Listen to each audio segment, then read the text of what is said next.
meron ako isang narinig sa internet na lalaban daw ng debate sa akin kung babayaran ko siya ng 20 million. You challenge me from the canto of Papalit, and then you challenge me. Okay, I will, so that you will understand carnally your level and my level. I will agree. Pay me $20 million. Magandang araw po muli sa inyong lahat. Magandang gabi sa ibang bansa. Anumang oras kayo nanonood dito sa ating programa. Alam ko po na sa inyong pagsubaybay dito sa ating programang Expose the Truth ay napakarami nyo na pong natutunan tungkol po sa banal na kasulatan. Sa totoo lang mga kababayan ay sa lagi kong pag-edit at panunood sa mga video ng ating kapatid na Eli, masasabi ko po na hindi ako nagkamali na ginawang content ito mga kababayan kasi po napakarami ko na pong natutunan. At tiyak ko po na lahat ng mga nakasubaybay sa akin, ganun din ang nangyayari sa kanila. Bago po tayo magpalabas ng video ni kapatid na Eli, ay meron muna akong ipakitang video ni Kibuloy na kung saan ay makikita natin na talagang si Kibuloy ay wala siyang unawa sa banal na kasulatan. Heto ang sabi ni Kibuloy sa kanyang mga miyembro o ewan ko kung sinong kausap dyan. Panuorin natin sandali. Debate. Wala na yun ngayon. Bakit pagka may 20 million, lalaban ka ng debate? Carnally, anyone want to debate with me? If you challenge me, produce $20 million. Mga kababayan, tanungin nyo ang sarili nyo. Ang pastor na ayaw lumaban ng debate, ayaw matanong. Pag ikaw daw ay nagtanong ng talata, sa demonyo ka. The Father in heaven gave me 7 signs to know who are the children of God. And the first sign He gave me is, they will listen to you. They will not debate with you. They will not ask for verses. Where can you find what you are saying? If that is the sign I saw, you are truly a child of the devil. But when they begin to say, where can you find this verse? Where can you find this? Alam mo, mga anak anak na ni Satanas to. Pag tinanong mo raw siya, dapat kailangan sa'yo, makikinig ka lang, huwag kang tututol. Pag nagtanong ka raw, sa demonyo ka, sa diablo ka, you are truly a child of the devil. Pag nagtanong ka ng talata. If that is the sign I saw, you are truly a child of the devil. Ayan po mga kaibigan, maliwanag po yung ating napanood. Kay Mr. Kibuloy ay bawal sa kanya matanong. Yung ganyang uring patakaran ay ipinapakita lamang po ni Kibuloy na talagang wala siyang alam sa banal na kasulatan. Kasi ayaw niyang matanong. Kasi pag tinanong mo, baka hindi niya masagot, mapahiya siya. Kaya tama yung sinabi ng kapatid na Eli na walang ibang programa tulad ng itanong mo kay Soriano. Ngayon mga kaibigan, isang video ng kapatid na Eli ang gusto ko pong ipakita sa atin.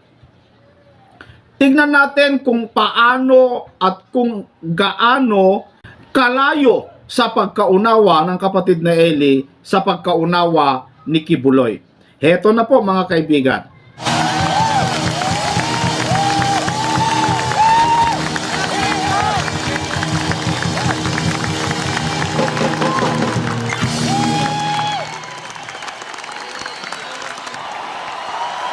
Maraming salamat sa inyong pagdalo. Daming tao, no?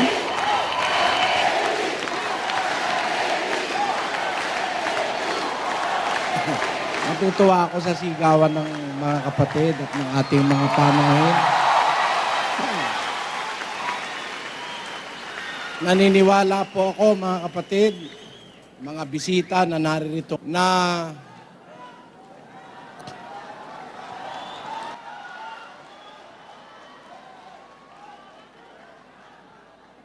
na mayroong mga bagay sa buhay na hindi lang naririnig kundi nararamdaman.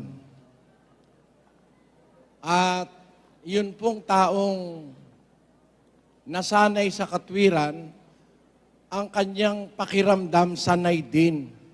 Basahin po natin sa Hebreo, pakilagay sa screen.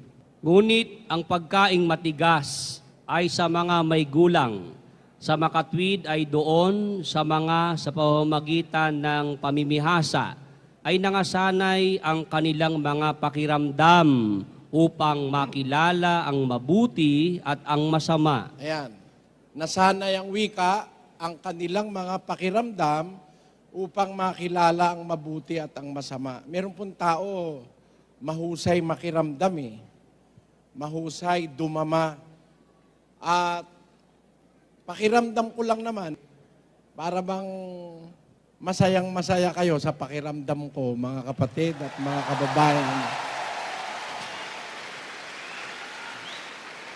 At nakakadala naman ang saya nyo.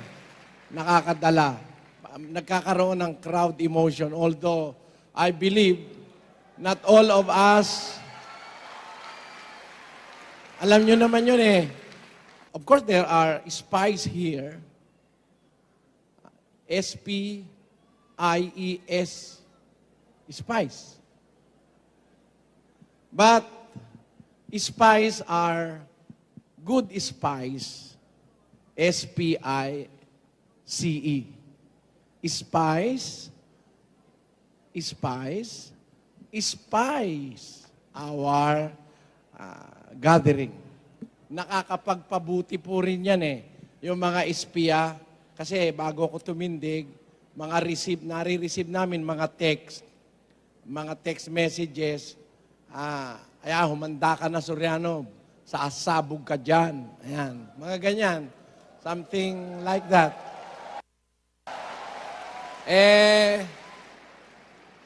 Pagka pinasabog mo ko ngayong kapatid, magpapasalamat ako sa Diyos. Morir es descansar. Adiós, patria adorada, región del sol querida, perla del mar de oriente, nuestro perdido Eden. Ayan na, mas madali na yun eh. Magpapahinga ka na. Pero alam nyo, meron lang nag-uudyok sa akin na magnasapang mabuhay. Kuminsan, gusto ko mang kumain, hindi ako kumakain. Para mabuhay pa ako kung pagkakaloob ng Diyos. Kasi mali yung ating paniniwala na kaya tayo nabubuhay dahil kumakain tayo. Hindi po, ngayon, yung kakakain, yun ang nakakapatay sa atin eh. Hindi nyo ba alam yon, mga kapatid? We are butchering ourselves in our own dining table. Andyan yung pirito, paksiw na pata, buttered shrimps, nandyan yung kung ano-anong pagkain pampapatay. Mas mabuti yung minsan hindi ko kumakain eh. Dahil yung enzymes ng katawan mo nagtatrabaho para labanan yung sakit. Pagkain ka ng kain, busog ka laging busog, yung enzymes mo walang ginawa, kundi tunawin yung pagkain mo. Nakakaligtaan niya na yung iba niyang dapat gawin sa katawan. After all, hindi naman ito dietary symposium eh, di ba? Tayo po'y naririto, gaya nung napamagat ng ating programa, itanong mo kay Soriano, gusto po naming makapaglingkod sa lalong maraming mga tao. Ngayon, mag-umpisa po tayo, kaya lang, bigyan niyo ako ng pagkakataon kahit 5 minutes lang, na liwanagin kung bakit ba merong ganito. Why is there such a program na itanong mo kay Soriano? Bakit? Kasi po, gusto po namin sana ibalik yung mga tao sa pagkilala sa Diyos, sa Biblia. Marami po ngayon kasing hindi na nakakaalam nung paraan ng Diyos sa Biblia. Yung pong pagtatanong, hindi po masama yun eh. Sabi nga sa Kawikaan Tagalog, ang taong mapagtanong, daig ang marunong. Totoo po yun. Kung halimbawa, marunong ka man, hindi mo naman alam yung lugar, ako hindi ako marunong.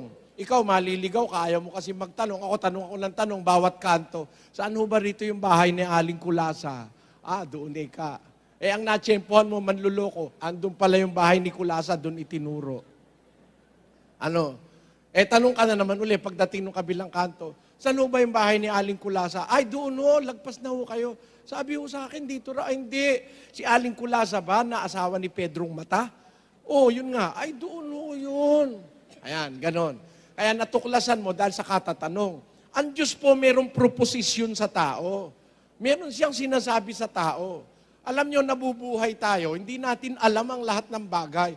Huwag sabihin ko mo ikaw ay abogado, alam mo na lahat ng bagay. Hindi po totoo yun. Huwag sabihin kung ang isang tao ay huwes, alam niya na lahat ng bagay. Hindi po totoo rin yun.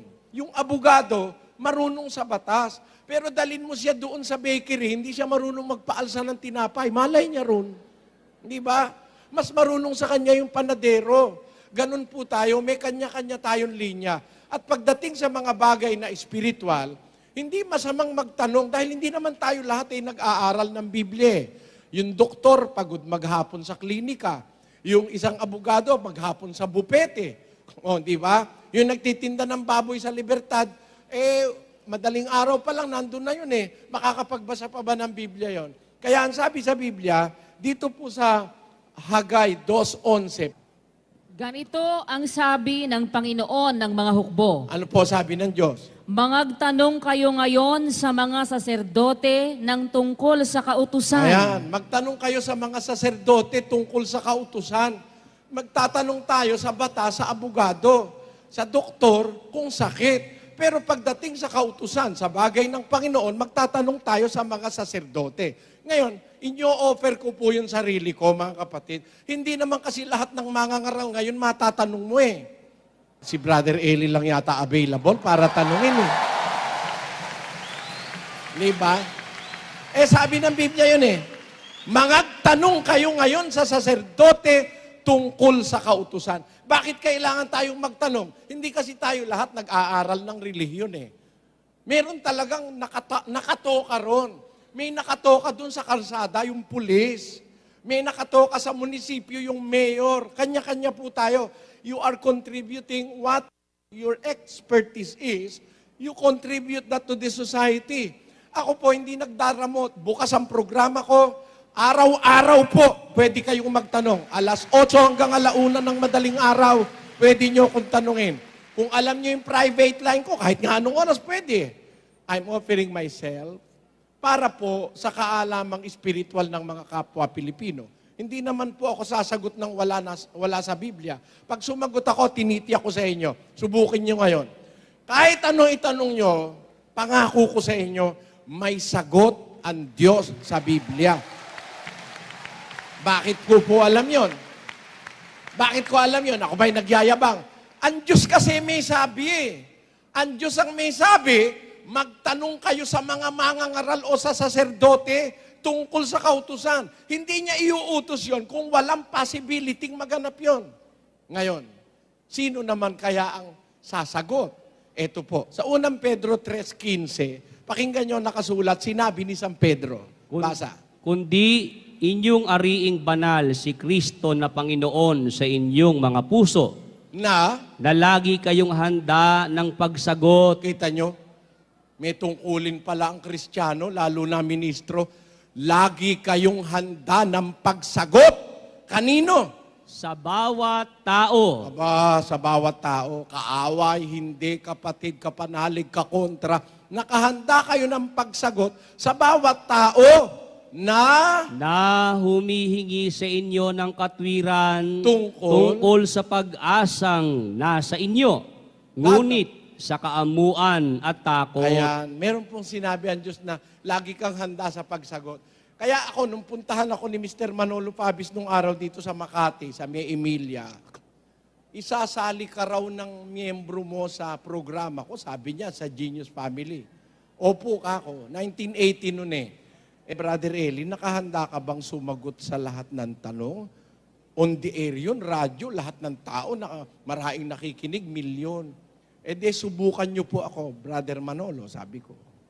Kung meron tanong na hindi ko masasagot, sa susunod na linggo, hindi na lang ako pupunta sa programa niyo.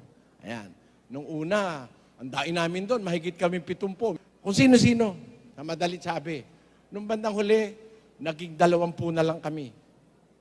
Nung bandang huli, naging 12 na lang kami.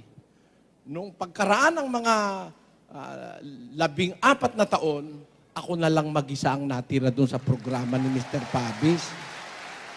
Yun naman hindi pagyayabang. Tanungin nyo sa DCWB. Ngayon nga, wala na rin ako rin eh. Awa ng Diyos. Alam nyo kung bakit? Sabi ko kay Kuya, kung ako dapat retired na ako sa'yo. Papalit na ako kay Brother Willie kasi napakaray ko ng programa ako sa radyo, sa TV, sa satellite pa. Hindi ko na kaya. Pasensya ka na. Paminsan-minsan na lang mag-guest na lang ako sa'yo. Pumayag naman si Manolo. Pero malungkot siya, sabi niya, kasi ikaw lang naman ang pinangangahas ko. Sabi niya, 24 na taon na tayo rito, iiwanan mo pa ako. Sabi ni Manolo. Ibig lang sabihin, napatunayan ko through all those years. Through the years, with all the good and bad, I knew how much we've had. I've always been so glad to be with you through the years. It's better every day. You kissed my tears away. As long as it's okay, I'll stay with you through the years.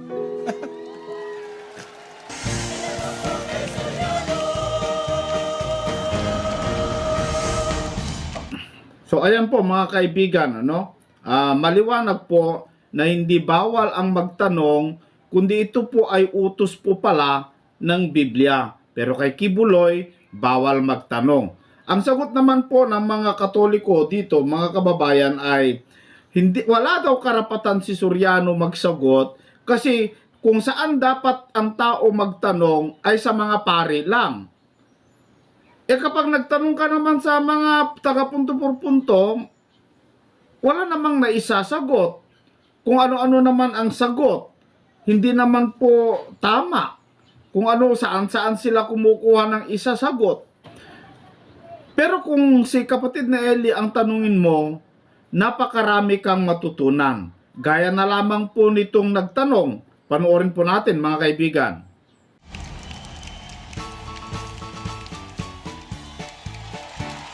Saan po ba sa Biblia mahahanap ang kamangmangan ng Diyos ay mas marunong pa sa pinakamatalinong tao sa buong mundo? Nasa unang Korinto yun, Kapitulo 1, versikulo 25.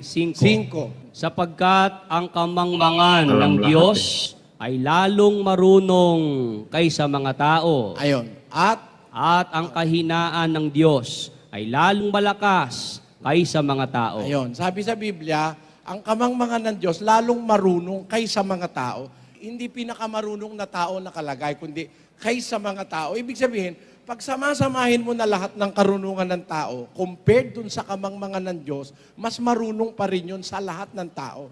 At yun namang kahinaan ng Diyos, the weakness of God. Let us read that in English. Because the foolishness of God is wiser than men, and the weakness of God is stronger than men. See? Hindi sa pinakamarunong na taong sinabi, kundi lahat ng tao concerned dito. Magsama-sama man tayong lahat, yung kamangmangan ng Diyos, mas marunong pa sa atin. At magsama-sama man tayong lahat, yung kahinaan ng Diyos, mas malakas kaysa sa atin. Ba't mo tinanong yan, kapatid? Napanood ko po kasi, pero hindi ko po nakita yung hindi ko Kasi pa natandaan. merong isang tumutol sa akin ba't mo sasabihin may kamangmangan ng Diyos? Hindi ko may sabi nun. Si Pablo may sabi nun Ayaw. Alam nyo, Sabadista ang nagsabi niyan, mga kababayan, na mahangas daw si kapatid na Eli sapagkat sinabi niya na may kamangmangan ng Diyos at may kahinaan ng Diyos. At ang Diyos daw ay wala sa lahat ng lugar. Parang ini-estimate mo daw ang makapangyarihang Diyos. Yun ang sabi ng mga Sabadista. Ayaw nilang maniwala na ang Diyos may kamangmangan. Tingnan ninyo, ang perception natin sa Diyos hindi tama. Yung sinasabi nung iba, ang Diyos daw, kahit saan nandun. Mali yun. Wala sa Biblia ang Diyos kahit saan nandun. Alam mo kung alin ang nasaan kahit saan? Sa 15:3 ng Kawikaan, pakibasa. Ang mga mata ng Panginoon ay nasa bawat dako. Tamo, hindi pala ang Diyos ang kahit saan ay nandun eh. Ang kanyang mga mata, the eyes of the Lord are in every place. Yon, the eyes of the Lord. Yung mata ng Diyos, yun ang nasa lahat ng dako. Pero yung Diyos, Ama namin, asan? Ama namin, nasa langit ka. Sa langit nga eh. Ewan ko lang, ginugulo nung iba eh. Nasa langit, hinahatak ang Diyos kahit saan eh. Eh si Kristo, nung nananalangin, tumitingala eh. Our Father, which art in heaven. Where is He? In heaven. Hallowed be. Where is the Father? In heaven. Why do you have to specifically mention that the Father is in heaven if He is everywhere? That is not logical. So, yung paniniwala nung iba, kahit ano, ipinupukol sa Diyos. Ang Diyos daw kahit saan nandun. Nasa kabaret ang Diyos, nasa CR, nasa ilalim ng Poso Negro, ganun ba ang Diyos mo? Wala naman delikadesa yung Diyos mo. Ang nasa lahat ng lugar, yung mata niya, He can see everywhere. He can send His eyes everywhere. Yun. Pero yung Diyos mismo, His being as God, nasa langit nakaupo yun eh. Kasama si Kristo ron. Basahin natin ang 8:1 ng Hebreo. Ang kinauuwian nga ng mga bagay na aming sinasabi ay ito. Ano yun? Mayroon tayong isang dakilang saserdote na nakaupo sa kanan ng luklukan ng karangalan sa mga langit. Ayun. Si Kristo bilang dakilang saserdote, nakaupo sa kanan ng luklukan ng karangalan sa mga langit. Nasa kanan siya ng Diyos eh. Ang katunayan, Colossus 3:1, basa. Kung kayo ngay muling binuhay na kalakip ni Kristo, ay hanapin ninyo ang mga bagay na nangasa itaas, na kinaroroonan ni Kristo, na nakaupo sa kanan ng Diyos. Asan ng Diyos? Nasa langit eh. Hindi kahit saan andun siya. Kaya kung alin yung nasa Biblia, yun ang ayaw ng tao. Ang Diyos may kahinaan. Ang Diyos may kamangmangan. Iniinsulto karawan. Hindi, nasa Biblia yun eh. Huwag nating i-attribute sa Diyos yung wala sa Biblia. Alam niyo ba kung ba't may Biblia? 14:37 ng unang Korinto. Pakinggan nyo. Kung iniisip ninuman na siya'y propeta o ayon sa Espiritu, ay kilalanin niya ang mga bagay na sa inyo'y isinusulat ko na pawang utos ng Panginoon. Kaya nga nasulat ang Biblia, utos ng Diyos yun eh. Kaya yung wala sa Biblia, ayaw ng Diyos nun. Pag wala ron, di niya pinasulat. Kaya huwag tayong maniwala dun sa wala sa Biblia kasi hindi inutos ng Diyos isulat, kaya wala sa Biblia yon. Ano ang gusto ng Diyos matutunan natin? Unang Korinto 4:6. Pakinggan mo, kapatid. Ang mga bagay ngang ito, mga kapatid, ay inianyo ko sa halimbawa sa aking sarili at kay Apolos dahil sa inyo. Upang sa amin ay mga tuto kayo na huwag magsihigit sa mga bagay na nangasusulat. That you may learn from us, not exceeding those things that were written. So, we must be disciplined by what is written in the Scriptures. In faith, we do not have to speculate. In faith, we do not have to guess. In faith, we do not have to invent. We have to believe on what was written in the Scriptures because it was God who commanded the apostles, the prophets, and the evangelists to write them down. And even if they want to write something, if God doesn't want them to write it, God will forbid them. Let us read that. In the book of Revelation, pakinggan nyo, isusulat nga nung apostol, ayaw ipasulat ng Diyos, kaya hindi niya sinulat eh. Basa. 10:4. At pagkaugong ng 7 kulog, ay isusulat ko sana. At narinig ko ang isang tinig na mula sa langit na nagsasabi, tatakan mo ang mga bagay na sinalita ng 7 kulog at huwag mong isulat. Write them not. Kaya hindi natin alam ngayon. May nagtanong sa akin, ano ba ang sinabi ng 7 kulog kung alam mo, Soriano?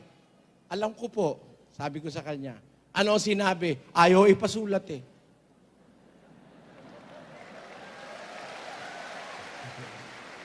Alang-alamang mas marunong pa ako sa Diyos. Eh, sabi ng Diyos, huwag isulat eh. Pagkatapos, ayaw nga ipasulat, lalagyan mo ng letra. Mali. Hindi tama. it will prove that you are a disobedient reader of the scriptures. Believe on what you have read because it was written on the instructions of God. O, hindi ba tayo nag-iisip, mga kapatid? Eto, masasabi nyo, ang sinasabi ko, simple truth eh. Simple truth. Alam natin itong lahat. Pero, dapat yung simple, matanggap natin para magkaroon tayo ng kaalaman doon sa komplikado. Eh kung yung simple pa lang, ayaw mo nang tanggapin, galit ka pa sa akin, inaatake ka tayo. Hindi ako nangaatake. Nagtatanong kasi siya eh. Oh. Maniwala tayo sa nakasulat. Nakasulat, may kamangmangan ng Diyos at may kahinaan ang Diyos. Naniniwala ako sapagkat ipinasulat niya yun. Sabihin mo, para naman ikang minimenos mo ang Diyos? Ha? Ayoko namang itaas ang Diyos ng pagtataas na hindi niya allowed. Ang Diyos makapangyarihan sa lahat. O tama. O anong kasunod? Kaya ang Diyos, kahit ano gaya niyang gawin. Mali. Kahit ano ang kayang gawin ng Diyos, that is your own interpretation. It doesn't follow that because God is Almighty, He can do everything He wants to do. No. God is limited to doing what is good. In fact, He cannot lie. Let us read. Titus chapter 1 verse 2, pakibasa. Sa pag-asa sa buhay na walang hanggan, na ipinangako ng Diyos na di makapagsisinungaling. O, tamo, yung Diyos na makapangyarihan sa lahat, hindi pwedeng magsinungaling. In hope of eternal life, which God that cannot lie. Read.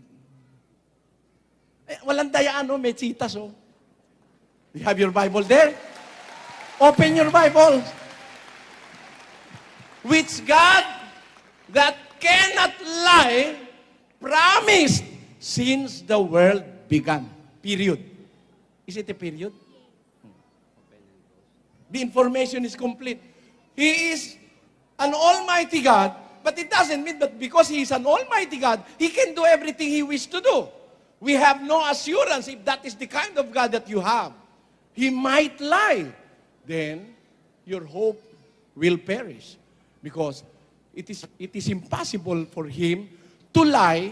Therefore, we are assured of what He said. Every promise He make, He is going to fulfill it because He is a God that cannot lie. In fact, it is not only like that. He is a God that cannot lie. No. It is further supported by another verse in the Scriptures wherein it says, That by two immutable things in which it was impossible for God to lie. See that? It is impossible for God to lie. So, we can trust on Him because it is impossible for Him to lie. Impossible.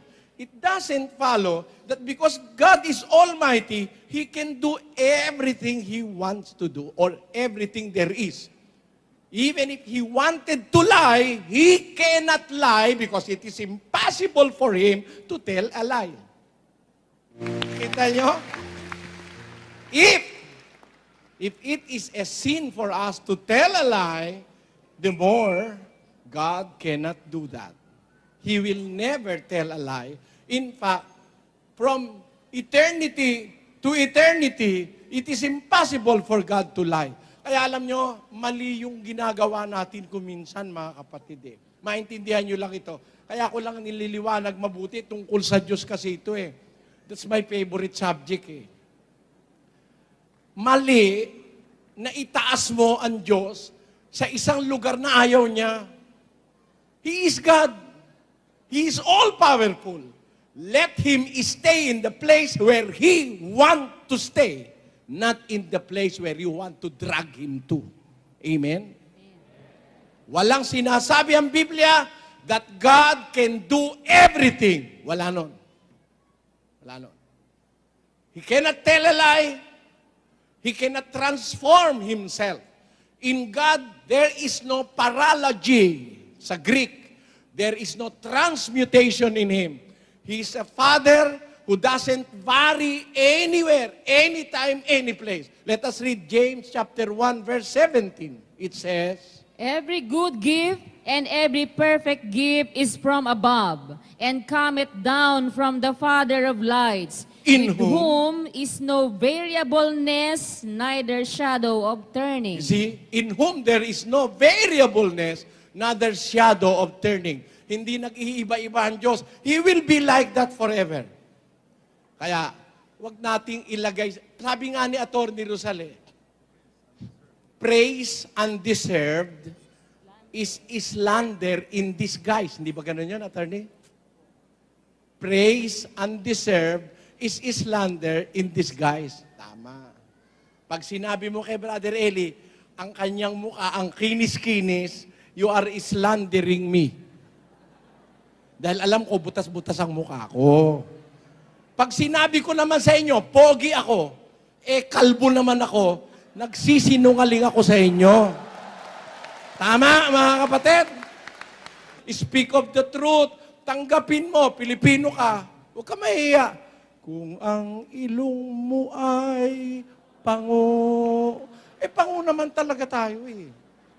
That is reality. Ang hirap sa atin, ayaw natin ng totoo eh. Masakit kang magsalita si Brother Eli. Bulol ka naman talaga eh. Pero mo sabi mo, ako man of God. Man of God daw siya. Sinugo ako ng Diyos.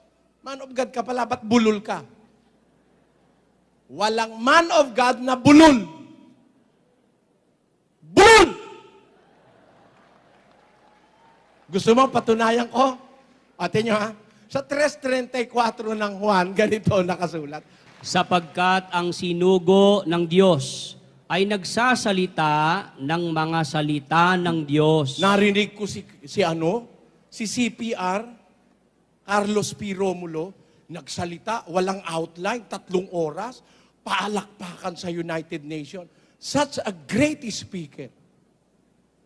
Ang dahi-dahing mahusay magsalita sa mundo, tapos sugo ka ng Diyos, bulol. Of all the people in the world, bulol pa, kinuha niyang tagapagsalita. Bakit? Sabi ni Kristo ang sinugo ng Diyos, nagsasalita ng salita ng Diyos. Ang sugo, tagapagsalita ng Diyos, tapos bulol. Mali yun, kapatid. Ganon, let us face reality. Gusto ko lang kayong hikayatin na ang ating pagtitiwala malagay sa Diyos because He speak the absolute truth. From now until eternity, God will not be proven to tell a lie. He cannot tell a lie. He is a God that has no paralogy. There is no transmutation in Him. He will always be like that as He was from the beginning and to everlasting. Let us prove that. In the book of Psalms chapter 90 verse 2, it says, Before the mountains were brought forth, or ever thou hadst formed the earth and the world, even from everlasting to everlasting, thou art God. That is God. What He is from everlasting, He will be in everlasting that is to come. He will stay as is, as He was. And as He will be like that way. From everlasting to everlasting, thou art God. Kaya, ganito lang ang ibig ko sabihin sa inyo. Mahaba lang akong magpaliwanag para makumpleto Isa lang naman gusto ko sabihin Huwag nating purihin ang Diyos at itaas sa isang lugar na ayaw niya. Huwag din naman natin siyang hilahin kahit saan. Si Kristo nung manalangin, 17:1 ng Juan, Ang mga bagay na ito ay sinalita ni Jesus. At sa pagtingala ng kanyang mga mata sa langit, ay sinabi niya, Ama, dumating na ang oras. Luwalhatiin mo ang iyong anak upang ikaw ay luwalhatiin ng anak. Tumingala siya sa langit, Ama, Father, asan yun? Yung pala, God is everywhere. Ba't ka naman kailangan tumingala? Umaarti ka ba, Panginoon? Kahit pala, asan ng Diyos Our Father, who is everywhere, hallowed be Hallowed be thy name. Bahala ka na. Sana naintindihan mo logic. Kaya nga, who is in heaven eh. Hindi, He's not everywhere. Matagal na tayong pinaniwala, God is everywhere. May delikadesa ang Diyos. Sabi, bakit ganun? Nung masunog yung mga tao doon, tumatawag naman sila sa Diyos, ba't hindi sila naligtas? 200 mahigitang nasunog. Puro kasi ginagawa nyo dyan, tatawagin mo ang Diyos. Ano ko, alila mo? Kahit saan mo kung gustong kalad ka rin, hindi bale kung matuwid kang tao. Pag matuwid kang tao, isang tawag mo lang. Isang tawag mo lang. Pag matuwid. Salamat pa. Salamat.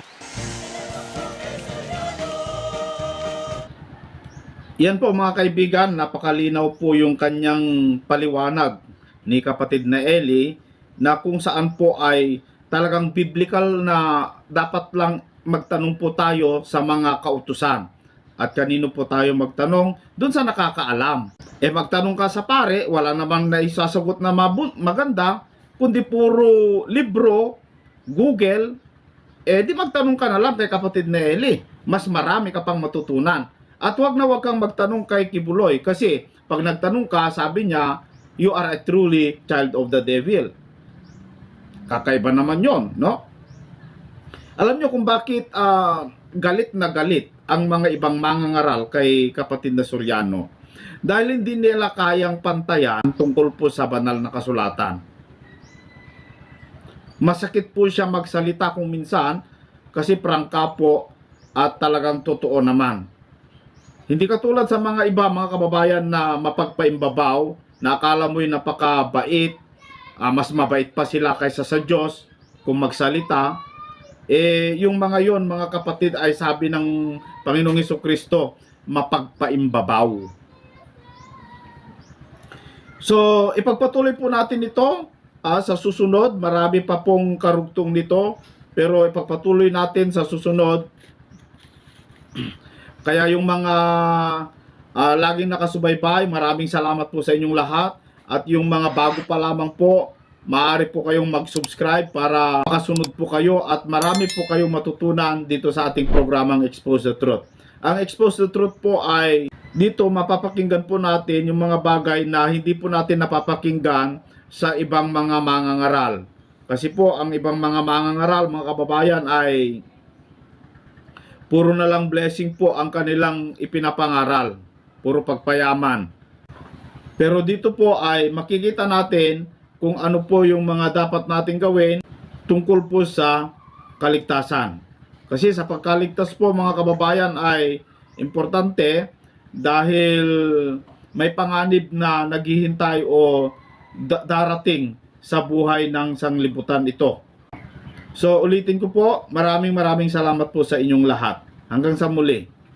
Bago po natin ipakita yung video ng ating kapatid na Eli ay gusto ko munang magpakita ng video ni Kibuloy tungkol po ito sa kanyang doktrina about sa Trinity. Kasi alam po naman natin mga kaibigan na si Kibuloy at saka si kapatid na Eli ay magkaiba po ang paniniwala tungkol po sa pagiging Diyos ng ating Panginoong Hesukristo. Sapagkat si Kibuloy ay ang Ama at ang Anak at ang Espiritu Santo ay iisa lamang.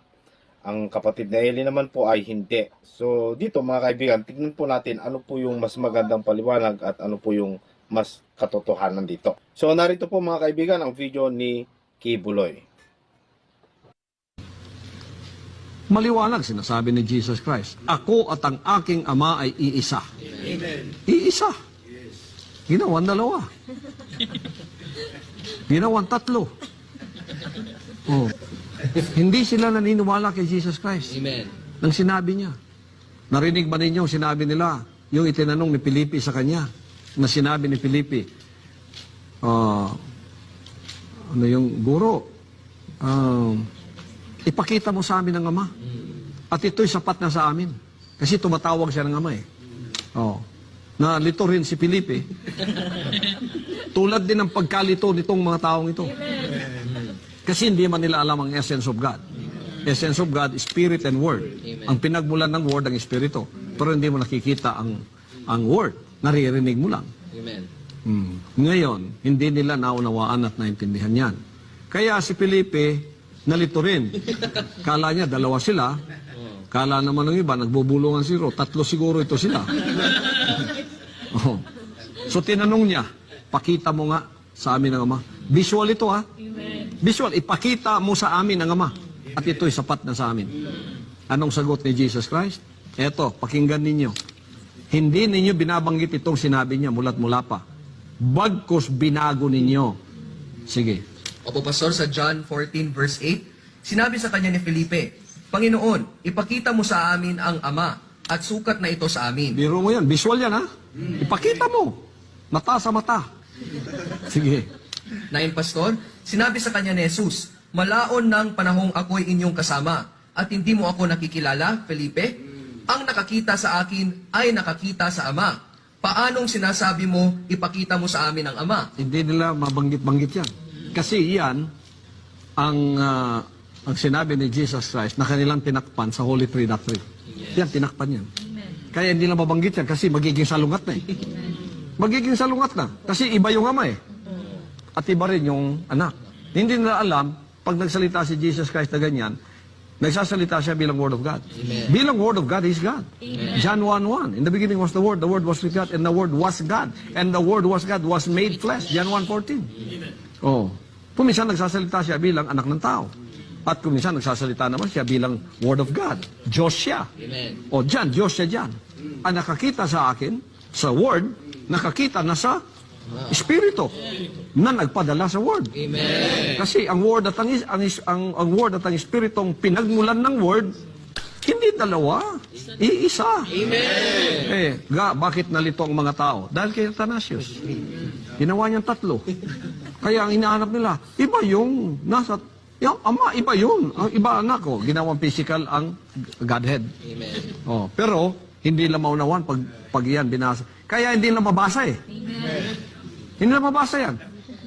Kahit yung naniwalang Holy Two, hindi niya mabasa yan. Ako at ang aking Ama, 2, hindi nila mabasa yan.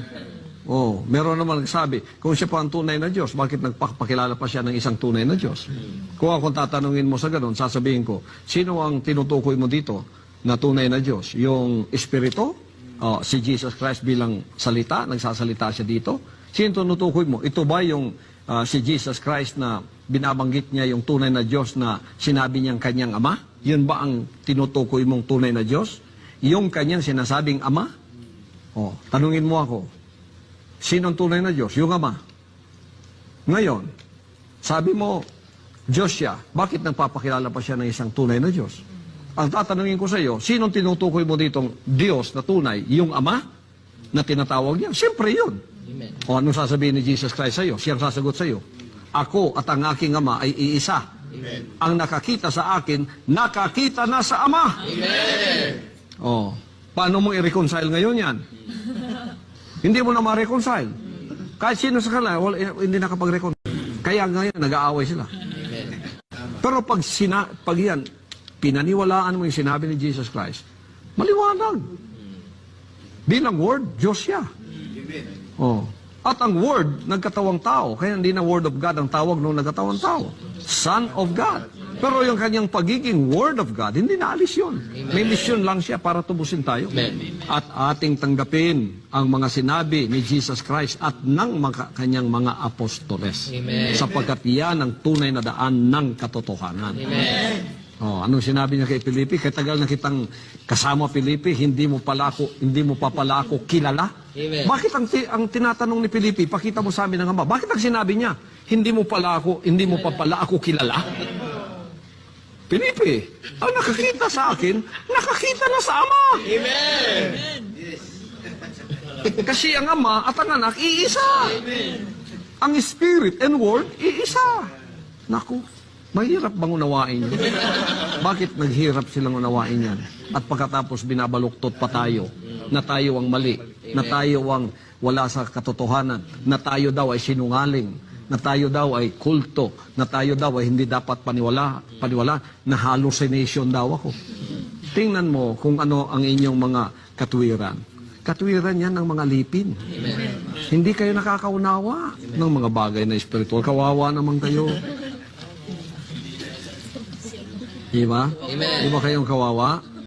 So ayan po mga kaibigan, hindi daw natin nauunawaan, kawawa daw ang mga naniniwala na ang ama at ang anak ay magkaiba, kawawa daw mga kaibigan.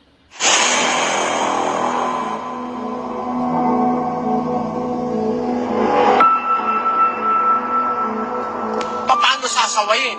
1.13 ng Tito.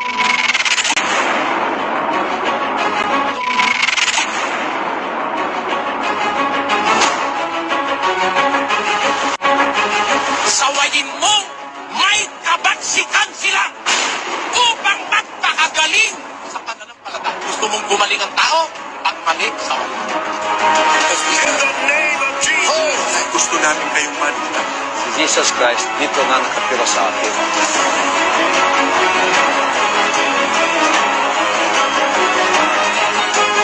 Ang pagmamahal sa kapwa, pati yung nasa labas ng iglesia nila, pinakikialamang hatulan. Sa Biblia, ang sabi ni Pablo, sa labas, Diyos ang humahatos. Pag walang kontra sa mali, lahat ng tao maniniwala sa mali.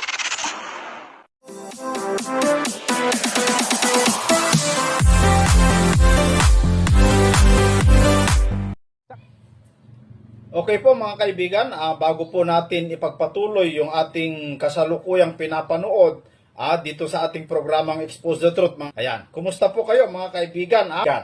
Isang komento na gusto ko pong basahin sa inyo mga kaibigan, galing po ito sa user. Hindi ko alam kung anong pangalan.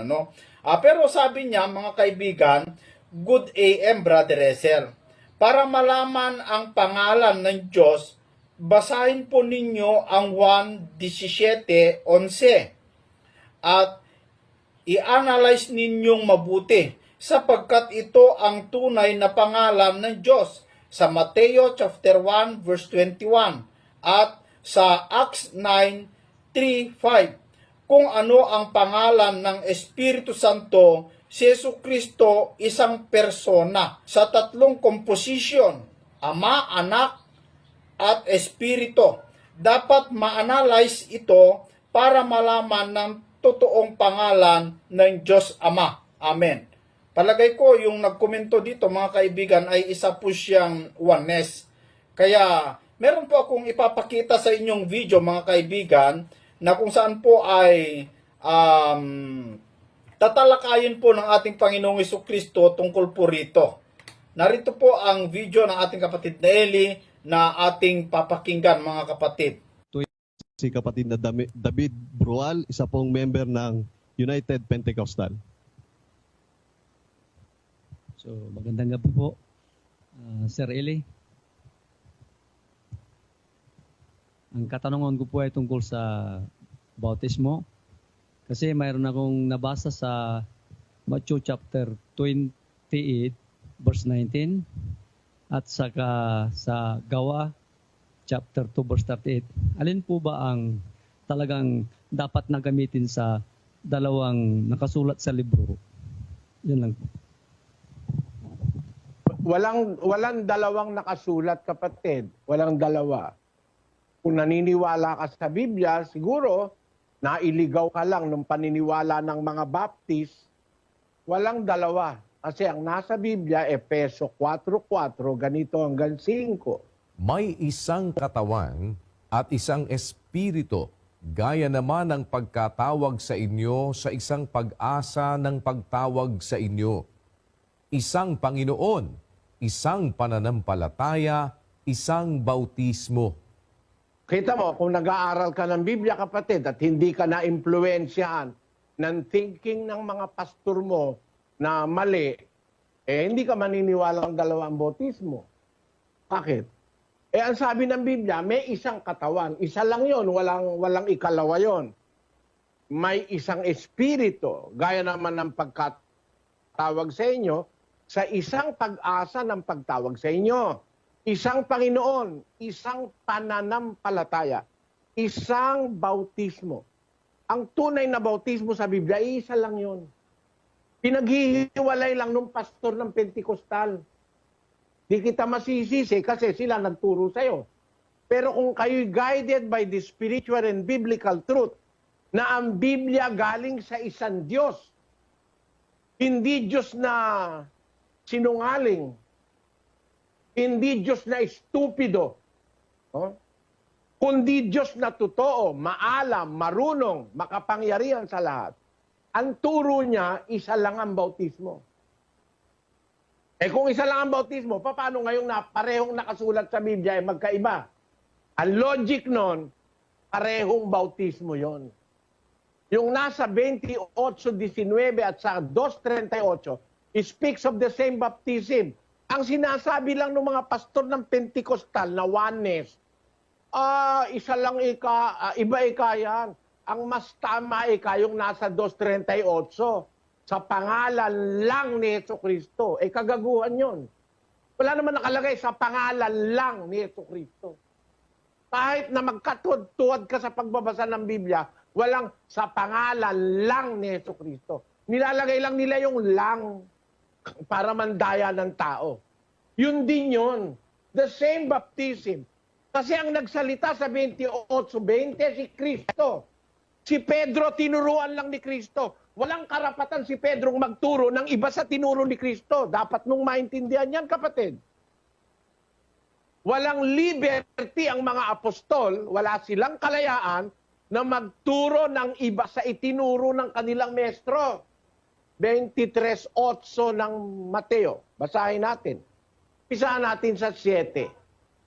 At pagpugayan sa mga pamilihan at ang sila'y tawagin ng mga tao, Rabi. Datapwat kayo'y huwag patawag na Rabi, sapagkat iisa ang inyong guro at kayong lahat ay magkakapatid. Lahat ng Kristiyano, lahat ng apostol, iisa ang guro. Kayong lahat magkakapatid, kaya huwag kayong papatawag na Rabi o guro. Yung Rabi, Hebreo yun, na ang kahulugan, guro. Huwag kayong papatawag nun, isa lang ang guro nyo, si Kristo lang yun. Kaya kung may isa ang guro nila, lahat sila nasa ilalim ng pagtuturo ni Kristo. Ganun, paano ba naman di yata naman ang isang guro nagturo ng bautismo sa pangalan ng Ama, ng Anak at ng Espiritu Santo, tapos itong tinuruan marunong pa sa Kanya? Hindi ka dapat sa pangalan ng Ama, ng Anak, kailangan ka sa pangalan lang ni Jesus. Kagaguhan yun ng pastor ng Pentecostal Pagpaumanhin mo, kapatid na David, malaking kagaguhan yun ng Pentecostal kasi ang paniwala nila, si Kristo yung Ama, si Kristo yung Anak, siya pa rin yung Espiritu Santo. Kaya sa pangalan lang ni Kristo, kumpleto na. Mali yun. Magkaiba yung Ama at saka si Kristo. 14:28 ng Juan. Narinig ninyo kung paanong sinabi ko sa inyo, papanaw ako at paririto ako sa inyo. Kung ako'y inyong iniibig, kayo'y mga gagalak dahil sa ako'y pasa sa Ama, sapagkat ang Ama ay lalong dakila kaysa akin. Ang Ama lalong dakila kaysa akin, sabi ni Kristo. Paano sabihin mo siya rin yun? Mas dakila siya sa Ama. Si Kristo ba nagsisinungaling? Na mas dakila yung Ama kaysa sa Kanya? Totoo yun Mas dakila ang Ama kaysa Kanya. Iba yung person ng Ama, iba yung person ni Jesus Christ. Patunayan natin. 3 ng Mateo, versikulo 16.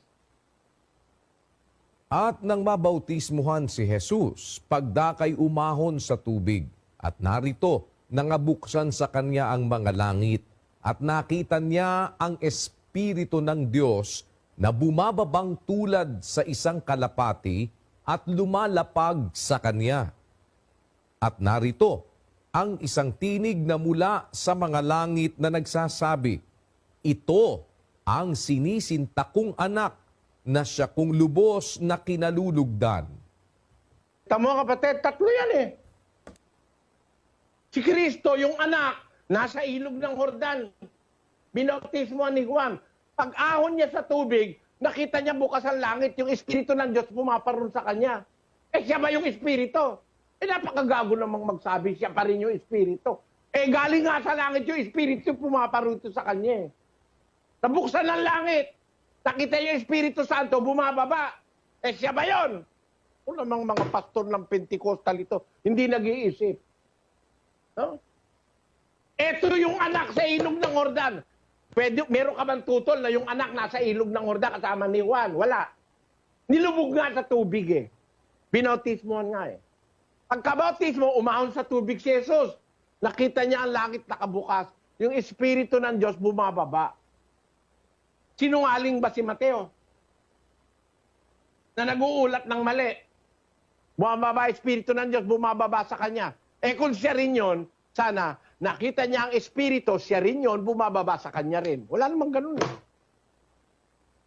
At narito, ang isang tinig na mula sa langit na nagsasabi, saan galing yung tinig, kapatid na David? Galing sa langit. Eh di wala dun sa ilog ng Jordan yung may-ari ng tinig.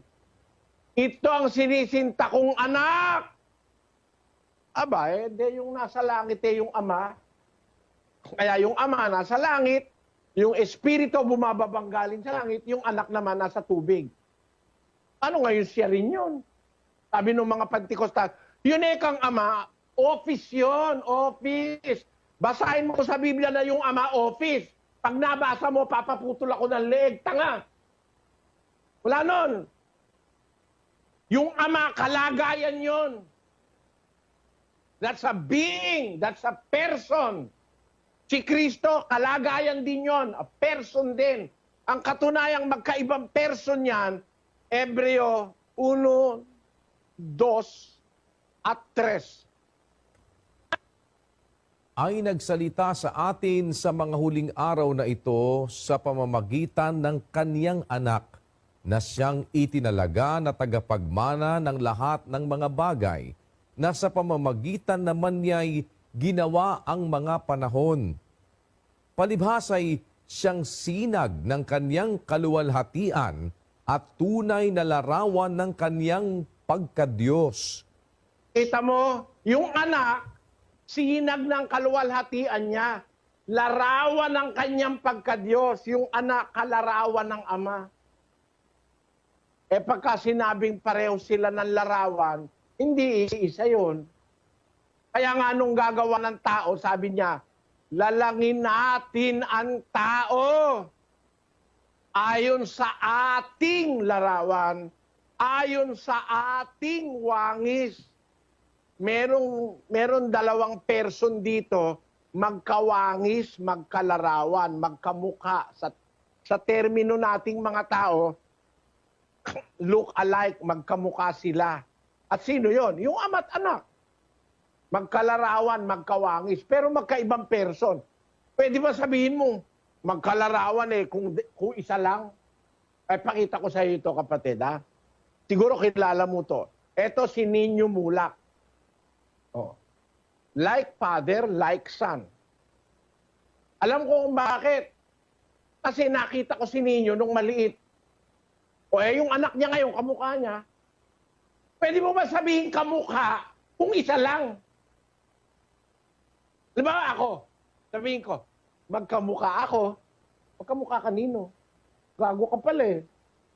Soriano, gago ka. Sabihin mo, gago ka, Soriano. Ano mo sinabi magkamukha ka?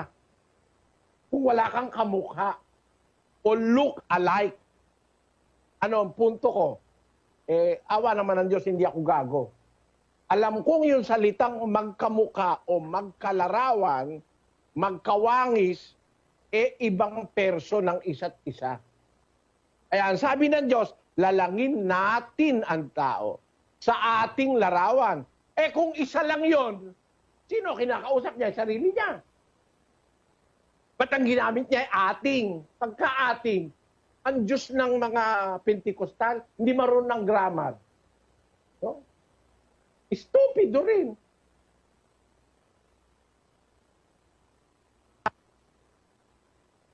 Yun ang punto eh, kapatid na David. Ang Diyos may kamukha, may kalarawan. Ibang person yon, si Kristo yon. Kaya iba si Kristo, anak, iba yung ama na nanganak.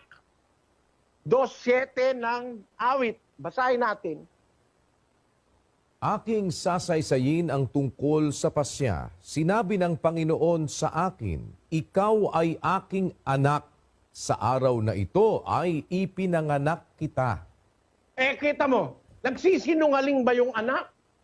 Sinabi sa akin ng Panginoon, ikaw ay aking anak. Sa araw na ito, pinanganak kita. Hindi, may nanganak, may ipinanganak. Ano ngayon ang aral ng bagong tipan? Basahin natin. Sa unang Juan, ang umiibig sa anak, ang umiibig sa ipinanganak. Ang Juan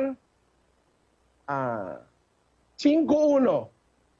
Ang sinumang nananampalataya na si Jesus ay siyang Kristo ay ipinanganak ng Diyos, at ang bawat umiibig sa nanganak ay umiibig din naman sa ipinanganak niyaon. Liwanag eh. Sino mang nananampalataya na si Jesus ay siyang Kristo ay ipinanganak ng Diyos. Ang bawat umiibig sa nanganak ay umiibig din naman sa ipinanganak. Eh kung isa lang yan, ba't masasabihin pa yan? Kung wala logic ng Biblia, magiging estupido. Eh kailanman hindi estupido ang Biblia at kailanman hindi estupido ang Diyos ng Biblia. Tandaan nyo, ang umiibig sa nanganak, umiibig din sa ipinanganak. Sabi ni Kristo, sasaysayin ko ang tungkol sa pasya. Sinabis ng Panginoon sa akin, ikaw ay aking anak. Sa araw na ito, ipinanganak kita. It was done. Nanganak ang Diyos. Kaya yung anak niya, kamukha niya. Kolosas 1:15. Na siya ang larawan ng Diyos na di nakikita, ang panganay ng lahat ng mga nilalang. He is the image of the invisible God, the firstborn of every creature. Siya ang larawan ng Diyos na di nakikita, ang panganay ng lahat ng mga nilalang. Kaya magkaiba yung ama't anak. Kaya alam mo kapatid, yung gawa, 2:38, tama yon. Magbautismo sa pangalan ni Jesus. Ano ibig sabihin nun? Magbautismo ka sa paraan ni Jesus. Kung ano yung tinuro ni Jesus. Kung ano yung ipinakilala ni Jesus. Pag nagbautismo ka sa pangalan ni Jesus o sa paraan ni Jesus, magbabautismo ka sa pangalan ng Ama, ng Anak, at ng Espiritu Santo kasi yun ang utos ni Jesus. Sana naunawaan mo kapatid na David. Salamat po, sir. So ayan po mga kaibigan, napakaganda yung sagot o yung itinuro ng ating kapatid na Eli. Sana po ay mabuksan ang pagkaunawa ng mga kaibigan nating oneness at ang nagkomento sa atin. Na palagay ko ito po isang oneness kasi ayon sa kanyang komento mga kaibigan ay ang pangalan ng Ama at ang Anak at ang Espiritu Santo ay Jesu Kristo din. Iisa lamang po para sa kanila mga kaibigan. At sana napakinggan niya yung itinuro o sinabi ng ating kapatid na Eli Soriano. Alam niyo mga kaibigan, kung buksan lamang po natin yung ating diwa, ating kaisipan, wag lamang po natin i-close ang ating kaisipan at pakinggan natin maigi, kunin natin ng logic yung mga pinapangaral ng ating kapatid na Eli, ay talaga pong maliwanagan ka sa totoong aral ng Diyos. Kaya yung mga kapatid natin na laging nakasubaybay dito, mga kaibigan, yung talagang nagsusuri, dasal namin mga kaibigan na sana po ay mabuksan ang iyong pagkaunawa. Yung mga iba dyan na naniniktik lamang po mga kaibigan, gaya ni Argel Pagara, sila Miguelito mga kaibigan, Yosinoy, kung sino pa ba mga kapatid, yung andyan na naniniktik lamang po para tiktikan tayo para meron lamang po silang maibato sa kabilang channel, mga kaibigan, hayaan na natin sila. Huwag na natin silang pansinin. Ang importante mga kaibigan ay makita natin ang katotohanan na ipinapangaral ng ating kapatid na Eli, na ito po ay galing talaga sa Biblia, mga kaibigan at mga kapatid. So sana mga kaibigan ay naliwanagan po kayo sa mga aral na napapakinggan po ninyo dito sa programang Expose the Truth, mga kapatid.